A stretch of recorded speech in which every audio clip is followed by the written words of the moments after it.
حضرات محترم، رمضان شریف کی 17 تاریخ اور دن اسلام کی تاریخ کا وہ افضل ترین دن اور تاریخ ہے جو اس تاریخ میں ایک واقعہ پیش آیا، اس کی اہمیت اور افادیت کا یہ تقاضا ہے کہ ہر سال رمضان المبارک کے مہینے میں اس واقعے کو بیان کیا جائے اور سنا جائے، یعنی غزوہ بدر کو۔ جس سال روزے فرض ہوئے اسی سال رمضان المبارک کی 17 تاریخ 2 ہجری جمعے کے دن جنگ بدر رونما ہوا۔ ایک کنویں کا نام ہے جو مدینہ منورہ سے تقریباً 80 میل کے فاصلے پر ہے، اور یہ کنواں بہت مشہور تھا، جس کی بنیاد پر اس کنویں کے ارد گرد جو آبادی تھی یعنی دیہات تھا، اس کو بھی بدر کہا جانے لگا۔ اور خوش عقیدہ مسلمان حج و عمرہ کی سعادتیں حاصل کرنے جاتا ہے، یعنی مکے سے مدینہ آتا ہے یا مدینے سے مکے جاتا ہے تو وہ اس مقام بدر پر حاضر ہوتا ہے، اور حاضر ہونا بھی چاہیے، جانا بھی چاہیے، کیونکہ ان مقام بدر کے جانا بھی چاہیے کیونکہ ان شہیدوں نے اسلام کی بقا کے لیے اور اسلام کی حفاظت کے لیے اپنی جان کی قربانیاں پیش کی۔ تو یہ بھی دعا کرنا چاہیے کہ جب کبھی ہمیں اور آپ کو اللہ تبارک و تعالی حج و عمرہ کی سعادتیں کی توفیق بخشے تو جہاں ہم جائیں تو ادھر مقام بدر پہ بھی حاضر ضرور ہوں۔ تو اسی کے تعلق سے مختصر سی گفتگو کرتے ہیں۔ اللہ تبارک و تعالی قرآن مقدس میں ارشاد فرماتا ہے، وَلَقَدْ نَصَرَكُمُ اللَّهُ بِبَدْرٍ وَأَنْتُمْ أَذِلَّةٌ، اور بے شک ضرور کہ اللہ نے تمہاری مدد کی بدر کے میدان پر، حالانکہ جس وقت تم بے سر و ساما تھے۔ تو یہ جنگ ہوئی، یہ غزوہ ہوا، تو اس غزوے کی پوری رات حضور اللہ کی بارگاہ میں عبادت کرتے رہے۔ حضور صلی اللہ تعالیٰ علیہ وسلم پوری رات اللہ کی عبادت کرتے رہے۔ جب صبح ہوئی اور مسلمانوں کی صفیں درست کی جانے لگیں، ایک طرف مسلمان، دوسری طرف دشمن، ایک طرف حضور کے چاہنے والے، دوسری طرف اسلام کو مٹانے والے، تو جب یہ صفیں درست ہوئیں تو یہ کتنے لوگ تھے؟ اسلام کے ماننے والے صرف 350 اور اسلام کے دشمن 950۔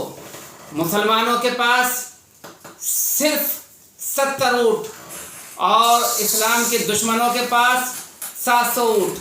مسلمانوں کے پاس 2 گھوڑے اور دشمنان اسلام کے پاس 50 گھوڑے۔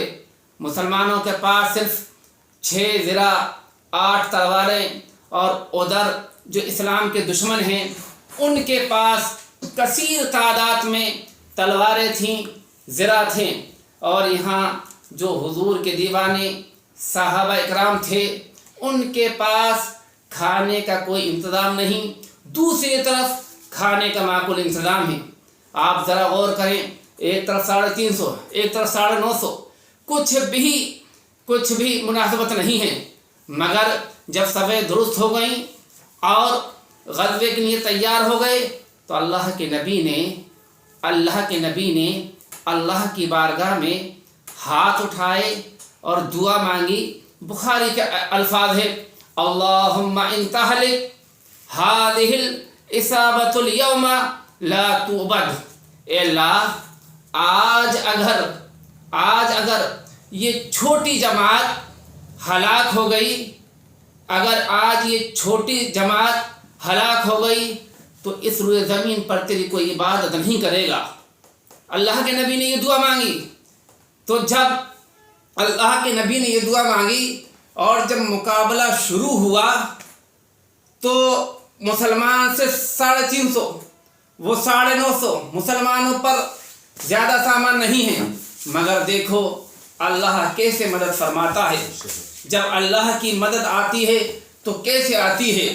تو اللہ نے مسلمانوں کی سب سے پہلی مدد اس طرح فرمائی وَإِذْ يُرِيكُمُوهُمْ إِذِ الْتَقَيْتُمْ فِي أَعْيُنِكُمْ قَلِيلًا وَيُقَلِّلُكُمْ فِي أَعْيُنِهِمْ. اللہ نے مسلمانوں کی سب سے پہلی مدد یہ فرمائی کہ میدان جنگ میں مسلمانوں کو کافروں کی تعداد کم نظر آنے لگی. یعنی کافر 950 اور مسلمان سے 350. مگر اللہ نے پہلی مدد یہ کری کہ میدان جنگ میں جو اسلام کے ماننے والے تھے انہیں کافروں کی تعداد کم نظر آنے لگی. کم مثال کے طور پر انہیں 250-300 نظر آنے لگی. جب تعداد کم نظر آنے لگی تو اسلام کے ماننے والے نبی کے عاشق مسلمانوں کے حوصلے جوان ہو گئے, طاقت جوان ہو گئی اور پھر وہ اور جوش سے لڑنے لگے. پھر اللہ نے دوسری مدد فرمائی. قرآن مقدس فرماتا ہے یرونہم مثلہم رأی العین. اللہ نے دوسری مدد یہ فرمائی جو میدان جنگ میں کافروں کو مسلمان دگنے دکھنے لگے. یعنی اپنی تعداد سے کافروں کو مسلمان زیادہ دکھنے لگے. جب زیادہ دکھے تو کثرت افراد کی بنیاد پر مسلمانوں کے حوصلے پست ہو گئے, خوف زدہ ہو گئے, ان کے دل میں ڈر بیٹھ گیا. اب وہ لڑنے قابل نہ رہے. پھر یہ 2 مدد اللہ کی ہوئی. یہاں تک کہ نہیں, اللہ نے مسلمانوں کی تیسری مدد اس طرح فرمائی اذ تستغیثون ربکم فاستجاب لکم انی ممدکم بألف من الملائکۃ مردفین. اللہ نے تیسری مدد یہ فرمائی, اللہ نے تیسری یہ مدد فرمائی کہ اللہ نے 1000 فرشتوں کو اس میدان میں بھیجا تاکہ وہ مسلمانوں کی مدد کرے. اور جب جنگ زوروں پر ہوئی تو فرشتوں نے اپنا کام کیا. ایسا کام کیا کہ تلوار اٹھ نہیں پاتی تھی جب تک کہ کافر کا سر دھڑ سے جدا ہو جایا کرتا تھا. اللہ کس طرح مدد کرتا ہے؟ اللہ نے میدان بدر میں 3 طریقے سے مسلمانوں کی مدد کی ہے. اور حاصل کلام یہ ہوا کہ اللہ نے مسلمانوں کو کامیابی کامرانی عطا فرما دی. تو پتہ چلا کافر مر رہے تھے, ان کے جسم کاٹے جا رہے تھے, پتہ نہیں چل رہا تھا. یعنی اللہ نے مسلمانوں کے ذریعے سے مدد کروائی ہے. اللہ فرماتا ہے ایک دوسری جگہ کم من فئۃ قلیلۃ غلبت فئۃ کثیرۃ باذن اللہ. بارہا بار ایسا ہوتا ہے کہ اللہ چھوٹی جماعت کو بڑی جماعت پر کامیابی کامرانی دے دیتا ہے. اللہ کے حکم میں بہت سی مرتبہ ایسا ہوتا ہے. تو اللہ دیکھو, اللہ نے جنگ بدر میں تھوڑے سے مسلمانوں کو ایک بڑے لشکر پر کامیابی کامرانی دی.